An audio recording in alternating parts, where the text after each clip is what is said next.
Hi guys வணக்கம். Welcome back to Subha Kris channel. இன்றைக்கி வந்து நம்ம இந்த வீடியோவில் என்ன பார்க்க போகிறோம்னா, சம்மர் டைம் ஸ்டார்ட் ஆயிடுச்சு. எல்லாருக்குமே நெசசிட்டி இருக்கும், ஒரு நீடு இருக்கும் ஏசி வாங்கணுன்ட்டு. நாங்களும் ஒரு ஏசி புக் பண்ணியிருக்கோம் அமேசான்லேருந்து. நாங்கள் ஒரு 4 நாள் முன்னாடி புக் பண்ணியிருந்தோம். வர்றதுக்கு ஒரு வாரம் ஆச்சு. வந்து இன்ஸ்டாலும் பண்ணிட்டாங்க. அதில் என்னென்ன எங்களுக்கு அட்வான்டேஜ், டிஸ்அட்வான்டேஜ் என்ன, எந்த மாதிரியெல்லாம் ஃபீட்பேக் அமேசான்லேருந்து வந்ததுனால அப்படின்ற எல்லா வீடியோவும் சொல்கிற ஒரு சின்ன வீடியோவாக இருக்கும். அன்பாக்சிங்கும் அண்ட் இன்ஸ்டாலேஷன் எப்படிலாம் பண்ணாங்க அப்படின்றத சொல்கிறதுக்கான ஒரு வீடியோ தான். இதை ஸ்கிப் பண்ணாமல் லாஸ்ட் வரைக்கும் பாருங்கள். நீங்கள் அமேசானில் வாங்கியிருந்தீங்கன்னா என்னோட பர்சனல் அனுபவத்தை சொல்கிறேன், என்னென்ன நடந்துச்சுன்ட்டு. அதை பார்த்தா உங்களுக்கு நல்லா தெரியும். இனிமேல் அமேசானில் வாங்கலாமா வேணாமா அப்படின்ட்டு டிசைட் பண்ணுவீங்க. வாங்க வீடியோக்குள்ளே போகலாம். நாங்கள் அமேசானில் வந்து 27 ஏப்ரல் மாதம் ஆர்டர் பண்ணியிருந்தோம். நாங்கள் வந்து 1.5 டன்னு ஸ்ப்ளிட் ஏர் கண்டிஷனர் தான் புக் பண்ணியிருந்தோம், கோத்ரேஜ் பிராண்டு. அதை வந்து இன்றைக்கி வந்து கொண்டு வந்துட்டுருக்காங்க. வந்துட்டான். என்றைக்குன்னா 3ஆந்தேதி வந்து ஆக்சுவலி 4ஆந்தேதி தான் டெலிவரி டேட் கொடுத்துருந்தாங்க. ஆனால் 3ஆந்தேதியே ஃப்ரைடேவே கொண்டு வந்துட்டான். கொண்டு வந்துட்டு இறக்கி வச்சுட்டான். ஆனால் வச்சவன் என்ன பண்ணிட்டான்னா, நீங்கள் எங்கே வைக்கிறான் பாருங்களேன், பார்த்துட்டே இருங்களேன். இப்போ இறக்கிட்டு இருக்கானா, இறக்கிட்டு என்ன பண்ணான்னா, இது வந்து இதாங்க indoor unit, Godrej indoor unit. இது அவுட்டோர் யூனிட்டு. இப்போ பாக்ஸ் இறக்கி வச்சுட்ருக்கான். அதான் நீங்கள் பார்த்துட்ருக்கீங்க. இதை எடுத்துகிட்டு போகிறானா பாருங்களேன். நாங்கள் வந்து இப்போ ஒடிசாவில் இருக்கோம். எங்களை ஃபாலோ பண்ணுறவங்களுக்கு தெரியும் எங்கள் சப்ஸ்கிரைபர் வந்து எங்கே இருக்குன்ட்டு. பார்க்கிங் பிளேஸில் வச்சுட்டானா, பார்க்கிங் பிளேஸில் வச்சுட்டு அவன் பாட்டு கிளம்பி போயிட்டு வந்தான். போகவுமே நான் பிடிச்சி சத்தம் போட்டேன், என்னப்பா, அதாவது டெலிவரி டோர் ஸ்டெப்னு போட்டிருக்கு, ஆனால் பார்க்கிங் வச்சுட்டு போனோம். அதுக்கு பதிலே சொல்லலை. கஸ்டமரை கம்ப்ளைண்ட் பண்ணுறேன்னு சொன்னேன். உடனே என்ன பண்ணிட்டான், அதை திரும்ப அவன் பாட்டுக்கு சொல்லாமல் கொள்ளாமல் எடுத்துகிட்டு பேசாமல் அவன் பாட்டு போயிட்டே இருந்தான். இந்த மாதிரியான ஒரு ரக்கடான ஒரு டெலிவரி ஏஜென்ட்டுக்கு தான் இங்கே அமேசானில் கொடுத்துருந்தாங்க. இதை நான் லாஸ்ட்டாக சொல்லலாம்னு நினச்சேன். ஆனால் ஃபஸ்ட்டே உங்களுக்கு சொல்லணுன்றதுக்காண்டி தான் நான் உங்களுக்கு ஃபஸ்ட்டு இதை சொல்லி ஆகணுன்றக்கான்னு சொல்கிறேன். நீங்களும் அதாவது கொஞ்சம் உஷாராக ஆர்டர் பண்ணுங்கள். இதாங்க இன்டோர் யூனிட்டு. நாங்கள் இப்போ தான் அன்பாக்ஸ் பண்ண போகிறோம். அமேசானில் வந்து நாள் நான் சொன்னேன்னு பார்த்தீங்களா, வெள்ளிக்கிழமை வந்தவன் திரும்ப எடுத்துகிட்டு போயிட்டான். திரும்ப நான் கஸ்டமர் கேர்கிட்ட பேசி ரொம்ப நேரமாக பேசி முடிஞ்ச பிறகு தான், நிறையா கம்ப்ளைண்ட் போன பிறகு தான் அவன் என்ன பண்ணிட்டான், அடுத்த நாள் சனிக்கிழமை வந்து திரும்ப அதை பண்ணி தான் எடுத்துகிட்டு வந்தவன் அடுத்த நாள் மட்டும் வந்துட்டு வீட்டில் வந்து வச்சுட்டு போனான். அப்போ பார்த்துக்குங்க நீங்களும் கொஞ்சம், அதாவது நார்த்தில் இருந்தோம்னா அது ஒரு பெரிய மைனஸ் பாயிண்ட்டாக இருக்குது.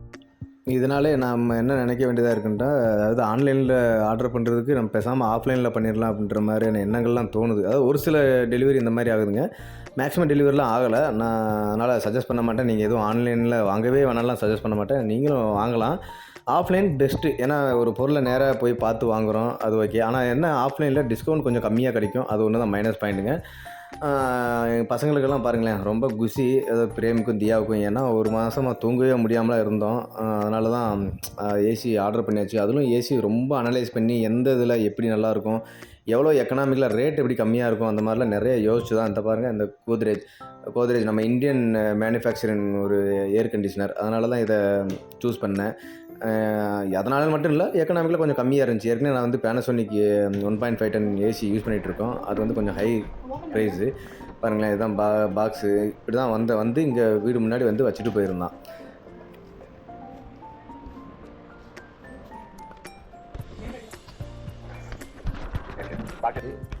ரிமோட்டும் சேர்த்து வந்துருக்கு.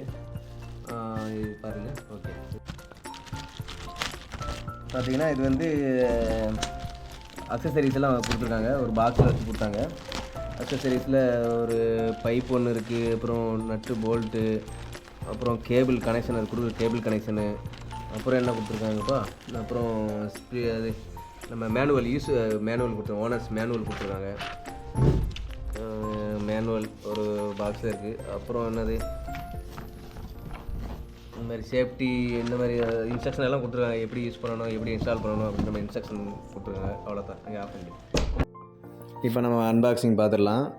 நம்ம பையன்தான், பிரேம் தான் அன்பாக்ஸ் பண்ணிகிட்ருக்காரு. நான் தான் பண்ணி ஆவேன்ற ஒரே தீர்மானமாக ஓப்பன் பண்ணார் தலைவர். இப்போ ஒன்றா பார்க்கலாம் அன்பாக்ஸ் பண்ணி என்னென்ன இருக்குன்ட்டு. சரிங்களா?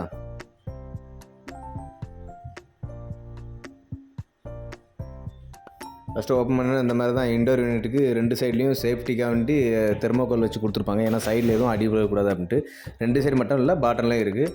அதாவது இது வந்து 100% காப்பர், அதாவது முதல்ல அலுமினியம் வந்தது, இப்போலாம் காப்பர் காயில் தான் மேக்ஸிமம் வருது. அதனால் அதை உஷாராக நீங்கள் பார்த்து வாங்கிங்க காப்பர் காயில் என்னென்னு. இது பியூர்லி இன்வெர்ட்டர் டெக்னாலஜிங்க. டுயல் இன்வெர்ட்டர் இல்லை, சிங்கிள் இன்வெர்ட்டர் டெக்னாலஜி தான். ப்ளூ பின், அது ப்ளூ பின்னா பின்னாடி காயில் சுற்றி இது போட்டிருப்பாங்க பாருங்க அவுட்டர் யூனிட்டில், அது ப்ளூ கலர் கோட்டட் வச்சது, கரோஷன் ஃப்ரீ தான். பார்த்துட்டீங்க பாருங்கள். இது வந்து அவுட்டர் யூனிட்டுங்க. அது ஏற்கனவே ஓப்பன் பண்ணியாச்சு. இதுதான் outer unit. Inverter Godrej, Indian manufacturing கம்பெனிங்க.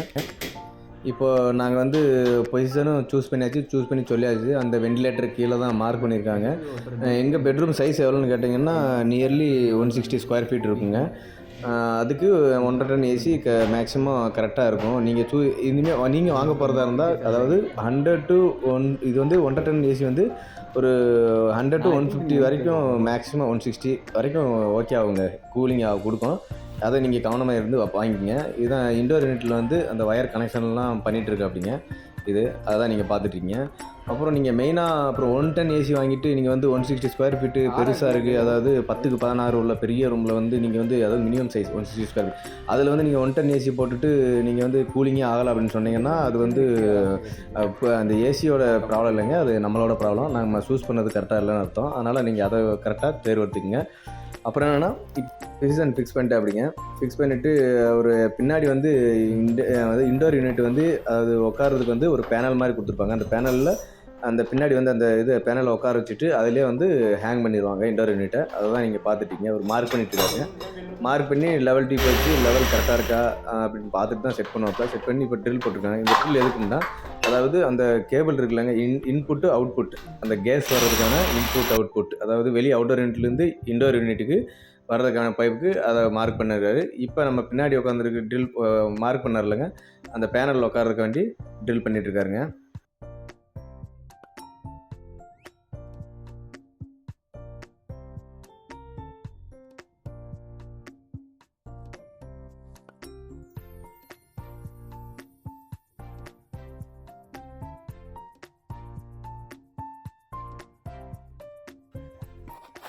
இப்போது அந்த இண்டோர் யூனிட் ஏற்கனவே பேனல்லாம் ஃபிக்ஸ் பண்ணிட்டு இருப்பாருங்க, அந்த பின்னாடி அந்த ஹேங் பண்ணுறதுக்கு.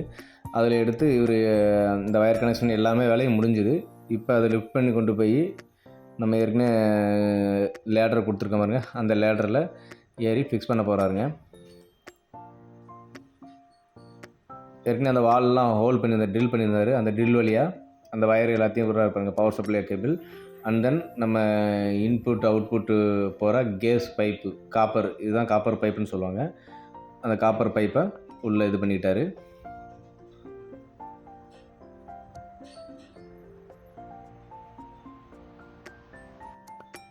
அப்புறம் அந்த பேனல், அந்த பின்னாடி வச்ச அந்த அலுமினியம் பேனல் இதில் வந்து கரெக்டாக அதில் வந்து ஃபிட் பண்ணி ஹேங் பண்ணிடுறாரு.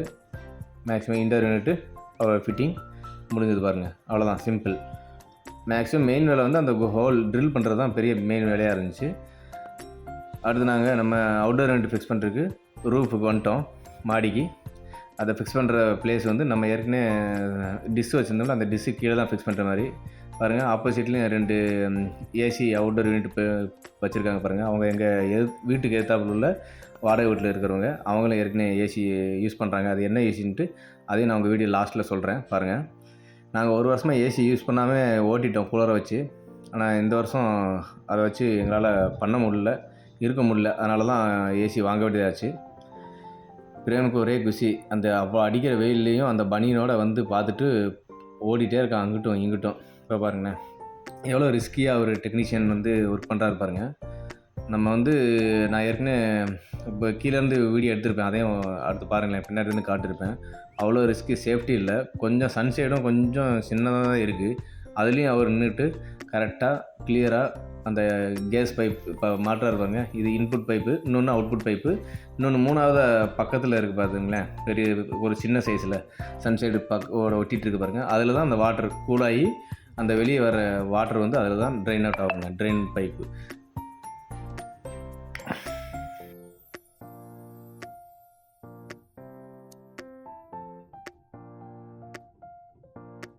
பார்த்தீங்களா, நான் கீழே இருந்து வீடியோ எடுத்துகிட்ருக்கேன். எவ்வளோ ரிஸ்க்குன்னு பாருங்கள். அதாவது ஃபஸ்ட் ஃப்ளோரில் அது நாங்கள் இருக்கிற வீடு. இந்த ஃபஸ்ட் ஃப்ளோரில் சன்ஷேடு சின்னது, அது மேலே நின்று இப்படி மாட்டிட்டு இருக்காரு பாருங்கள். அதேமாதிரி இந்த டைட் பண்ணுறப்ப கரெக்டாக டைட் பண்ணணும். இல்லை அதில் கொஞ்சம் லைட்டாக லூஸ் விட்டுருந்தாலும் அந்த கேஸ் லீக்கேஜுக்கான இஷ்யூஸ் இருக்குது. அந்த டெக்னீஷியன் கரெக்டாக சொன்னாப்பிடிங்க. அதனால் அதை கரெக்டாக கொஞ்சம் செக் பண்ணிக்கங்க. கூடயே நின்று பாருங்கள். அதான் கரெக்டாக இருக்கும் எப்பயுமே. ஏன்னா அவ்வளோ காசு கொடுத்து வாங்குகிறோம். கூட இருந்து இன்ஸ்டால் பண்ணும்போது கூட இருக்கிறது முக்கியமான விஷயம். நீங்கள் பார்க்குறது வந்து 3 ஸ்டார். அதில் பாருங்கள் ஐசிஆர் அதெல்லாம் செக் பண்ணியிருக்கீங்க. 3.85 அது ஒரு கால்குலேஷனில் இருக்குது.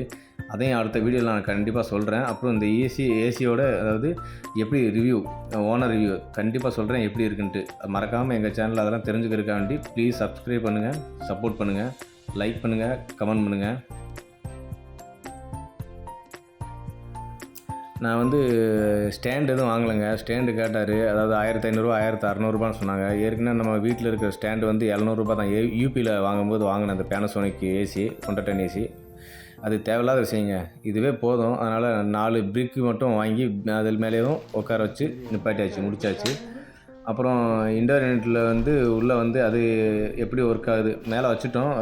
அவுட்டோர் யூனிட் வேலை முடிஞ்சுதுங்க. இன்டோர் யூனிட்டு ஒயர் கனெக்ஷன் பண்ணிகிட்டு இருக்காரு, பார்த்துட்ருக்குங்க. அதாவது பவர் சப்ளைக்கு. நான் வந்து அப்புறம் ஸ்டெபிலைசர் ஒன்று ஆர்டர் தான் பண்ணியிருந்தேன். ஏன்னா ஸ்டெபிலைசர்லாம் பெரிய ககானி. அது ஒரு பெரிய விஷயம். அதை நான் சொல்கிறேன் பாருங்கள். அதுக்கே தனி வீடியோ போடலாம். இங்கே நான் ஸ்டெபிலைசர் ஐஎஃப்பி கேட்க போனேன். 7000 ரூபாய் சொன்னாப்பிடிங்க. 170 வோல்டேஜ் டு 270 வோல்டேஜ் வரைக்கும் ஃப்ளெக்சிபிள் இது பண்ணோம் அப்படின்ட்டு. அப்பா அதை கேட்டு பயந்தே போயிட்டேன். அதையும் நான் ஆன்லைனில் தான் ஆர்டர் பண்ணியிருக்கேன். அதை நான் உங்களுக்கு அடுத்த வீடியோவில் கண்டிப்பாக சொல்கிறேன் எந்த ஸ்டெபிலைசர் வாங்கணும்னு. அதுவே போதுமானது. அது கொஞ்சம் நீங்கள் உஷாராக இருந்து வாங்கிக்கிங்க. வெளி சைடு நார்த் சைடில் வந்தால் டபுள் ப்ரைஸாக தான் சொல்லுவாங்க. இப்போ அவுட்டோர் யூனிட்டு ஃபிக்ஸிங் முடிஞ்சுது. நான் சொன்னேன் பார்த்தீங்களா, ஏற்கனவே வெளியே வந்து ஏற்கனவே அவங்க நம்ம வீட்டுக்கு எதிர்த்தாப்புல ஒரு வீடு இருக்குது. அவங்க வந்து 1 இயராக யூஸ் பண்ணிகிட்டு இருக்கா அப்படிங்க. புல் ஸ்டார் ஏசி வாங்கியிருக்காரு. அவரும் 3 ஸ்டார் தான். 110 ஏசி அது நீங்கள் பார்த்துட்டு இருக்குது. அடுத்து செகண்ட் ஏசி பாருங்கள். இதே நம்ம வீட்டில் குடியிருக்கிற வீட்டில் வாடகை வீட்டில் செகண்ட் டெனன்ட் வாடகை வீட்டுக்காரு அவர் யூஸ் பண்ணுறாருங்க. வோல்டாஸ் அவர் ரீசெண்டாக இப்போ தான் ஆஃப்லைனில் வாங்கி மாட்டுறாருங்க. இது 5 star inverter AC, R32 gas தான். டாட்டா ப்ராடக்ட் இது வந்து. இது 5 ஸ்டாருங்க. ஓகே, 2 ஏசி ஆச்சு. 3வது ஏசி வந்து ஓனர் வந்து ஏற்கனவே 2 இயர்ஸாக யூஸ் பண்ணிட்டு இருக்காரு. எங்கள் ஓனர் மேடம். இது நாங்கள் மாட்டுறது இந்த இடத்துல ஏற்கனவே மாட்டியிருக்கோம். நீங்கள் பார்த்துட்டீங்க. மாட்டுறதுக்கு முன்னாடி எடுத்த வீடியோ இது. இதுதான் 4வது ஏசி நம்ம இந்த இடத்துல மாட்டியிருக்கோம். அதனால் டோட்டலாக 4 ஏசி இருக்குங்க பாருங்க. அப்போ ஒடிசாவில் வித்தவுட் ஏசி சர்வே ஆகிறது ரொம்ப கஷ்டம். இப்போ நம்ம ஃபைனலாக ஏசி இன்ஸ்டாலேஷன் முடிஞ்சுதுங்க. ஃபைனலாக ஏசி எப்படி வருது அப்படின்ட்டு செக் பண்ணிடலாம் அப்படின்ட்டு நம்ம டெக்னீஷியன் வந்து செக் பண்ணிகிட்ருக்காரு. ஆன் பண்ணுறாரு. ரிமோட் வந்து சின்னதாக தாங்க இருந்துச்சு. இன்னொன்று வந்து ரிமோட்டு கூட அந்த லைட்டிங் இருந்து எனக்கு மைனஸ் பாயிண்ட்டாக தெரிஞ்சு. அது டிஸ்அட்வான்டேஜ் என்னென்னா அதில் வந்து லைட்டிங் தெரியலங்க. நைட் டைம் ஒர்க் பண்ணுறது கொஞ்சம் டிஃபிகல்ட்டாக தான் இருக்குன்னு நினைக்கிறேன். I think so. நீங்கள் வேறு ஏதாவது ஏசி யூஸ் பண்ணுறீங்க, லைட்டிங் இருக்கிற மாதிரி இருக்குன்னு சொன்னால் நீங்கள் கொஞ்சம் கமெண்ட் பண்ணுங்கள். ஏன்னா என்னோட பேனசோனிக்லேயும் அந்த ரிமோட்டில் வந்து லைட்டிங் இது கிடையாது. நைட் டைம் ஒர்க் அதாவது கண்ட்ரோல் பண்ணுறது கொஞ்சம் டிஃபிகல்ட்டாக தான் இருந்துச்சு பாருங்கள். ஆனால் டே டைமில் ஓகே, நைட் டைம் கொஞ்சம் ரிஸ்க்கு. அப்புறம் இன்னொன்று வந்து ஏசி எப்படி யூஸ் பண்ணணும் என்ன மாதிரின்னு கேட்டேன் அவர்கிட்ட. ஹிந்திக்காரர் என்கிட்ட கொஞ்சம் சொன்னார். ஏற்கனவே நான் யூஸ் பண்ணியிருக்கேன். அவர் இருந்தாலும் அவர் எக்ஸ்பிளைன் பண்ணாருங்க. மேக்ஸிமம் 24ல் வச்சு தான் ஓட்டணும் அப்படின்னாரு. அது கீழே மேக்ஸிமம் வந்து 23 அது 16, 17லாம் போக வேணாம்னு சொன்னார். அதே மாதிரி கரெக்டாக பீரியாடிக்கலி மெயின்டெனன்ஸ் பண்ணுங்கன்னு சொன்னார். 6 மந்த்ஸ்க்கு ஒன்ஸ் கம்பல்சரி இந்த மாதிரி சர்வீஸ் டெக்னீஷியனை கூப்பிட்டு மெயின்டைன் பண்ணுங்கன்னு சொன்னார். அப்புறம் உள்ள ஒரு 1 மந்த்ஸ்க்கு ஒன்ஸ் டஸ்ட்டை க்ளீன் பண்ணுங்கள் அப்படின்னாரு. ஏர் ஃபில்டரில் இருக்கிறது மேக்ஸிமம். அப்புறம் ரிமோட்டு அந்த நாங்கள் அது ரிமோட்டில் வந்து தான் மெயின் விஷயம் இருக்குது. அதை நீங்கள் எப்படி யூஸ் பண்ணுறீங்களோ அதை பொறுத்து தான் பவர் கன்சம்ஷன் ஆகும் அப்படின்னாருங்க. அப்புறம் மேக்ஸிமம் அதாவது கேப் இல்லாமல் பார்த்துங்க. ஏன்னா ஏசி லீக்கேஜ் ஆச்சுன்னா கூலிங் கிடைக்காது சொன்னார். AC Godrej 1.5 ton 3 star split AC வந்து வாங்கி அதை அன்பாக்சிங் பண்ணியாச்சு. ஏசி இன்ஸ்டாலும் பண்ணியாச்சு. 1 மந்த் யூஸ் பண்ணிவிட்டு அது எந்த மாதிரி இருக்குது அப்படின்ட்டு ஹானஸ்டான ஒரு ரிவ்யூ வீடியோ அடுத்ததாக நான் உங்களுக்கு ஷேர் பண்ணுறேன். எங்கள் சேனலில் நீங்கள் ஃபஸ்ட் டைம் பார்க்குறீங்கன்னா ப்ளீஸ் சப்ஸ்கிரைப் பண்ணிக்கங்க. இந்த வீடியோ நல்லா இருந்துச்சுன்னு உங்களுக்கு தோணுச்சுன்னா ஷேர் பண்ணுங்கள். அப்புறம் கமெண்ட் பண்ணுங்கள். நான் ஏதாவது சொல்லியிருந்தது தப்பாக இருந்தாலோ இல்லை இன்னும் தெளிவாக சொல்லணும்னாலோ இல்லை உங்களுக்கு ஏதாவது தெரிஞ்ச விஷயங்கள் இருந்தாலோ கமெண்ட் பண்ணுங்கள். ஏதாவது 4 பேருக்கு யூஸ் ஆகும் அப்படின்னு நான் நினைக்கிறேன். ஓகே, அடுத்த நல்ல வீடியோவில் சந்திப்போம். Okay, bye, see you.